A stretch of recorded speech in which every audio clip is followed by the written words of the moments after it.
We're a year into this war. Tens of thousands of refugees from Ukraine are now here in the U.S. Adjusting to life in a foreign country is unimaginably difficult, especially if you don't know the language or the culture. Perhaps even scarier when you're having to do that in kindergarten.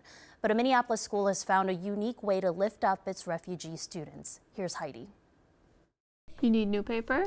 Okay. You can go get new paper. In a time of transition, What sound does S make? Solomia Kuchma Snowman. Like snowman, very good. is seeing the big picture at Lake Harriet Lower Elementary School in Minneapolis. She's progressing very quickly with using language. Dip, yes. Solomia. Language in a land still new to Solomia.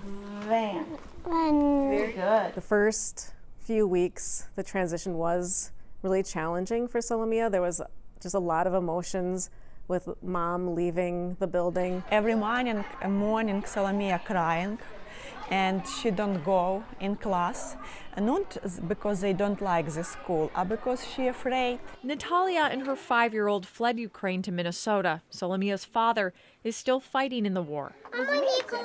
Slowly, that transition got more and more easy, and now Solomia has friends. Friends of all ages. In a foreign place, Sophia Doctor has become a familiar face. Ну, давайте. Вы сначала... Her eyes basically lit up when she heard that I understand her language and I can speak it too. The sound of support. Sophia's mom is from Ukraine. Many of her family members still live there. Ice cream cat. Said she is drawing an ice cream cat. Ні, вона ж сказала. Every week, Sophia meets with Solomia in her kindergarten class. Then came Elisa before winter break. She also fled the war. I just advocate for them and kind of their needs. So even if they want to have a conversation rather than do work. A listening ear formed in an unlikely way. Sophia studied developmental psychology at the University of Minnesota. My professor and we wrote an article about Ukraine and the children there. Okay, next. Asher. Then Miss Kelly Pier's daughter read the article. I need some help. Do you know anybody who speaks Ukrainian? Children function better when they are understood. Ms. Pier rolled the dice on Sophia. See? Now she's someone the girls can count on. Talk to someone about how they're feeling, how school is and everything. А можна я скажу, що я рисую? Так. У тебя 8 минус. I think it's really hard being a child just in general and speaking up for yourself.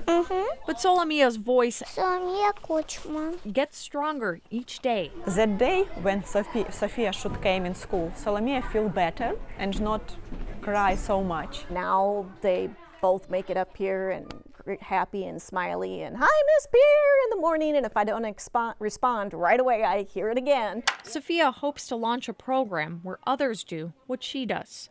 Volunteer work, adding value to her life. Might start crying. Yes, I have a little cousin in Ukraine and she's Solomia's exact age. So seeing Solomia here has really become indescribable. She's just this little angel that's kind of changed my life for the best. So yeah, she's definitely a little sister.